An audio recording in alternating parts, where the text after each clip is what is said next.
اذا بصرت الیکم اطراف النعم فلا تنفروا اقصاها به قلت الشکر. فرمود اگه یک سلسله نعمتی به شما رسید، این سلسله ادامه دارد. همین که یه بخش از نعمت به شما رسید، مبادا مغرور بشید، این رو بیجا صرف بکنید، وگرنه اون بقیه سلسله نخواهد آمد. اگر چند تا پرنده نعمت به کنار سفره شما آمد، شما ناشکری نکنید که بقیه دیگه برمند. می‌فرماد این سلسله نعم مثل این دسته های پرنده هست. این دسته های پرنده اول چند تا میان اینجا می نشینن، بقیه به دنبال اون میان. اگر اینا احساس کردن که اینجا خطر هست، فوراً برمیخیزن.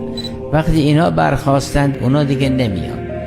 فرمودن نعمتی که داره میاد، شما اینا رو در راه خلاف صرف نکنید تا اون ادامه نعمت بیاد. فرمودن یه مقدار نعمتی که به شما رسید، این طلیعه یک گروهیه. شما قدر این رو بدونید، شکرگزار باشید، بقیه را نرمانید.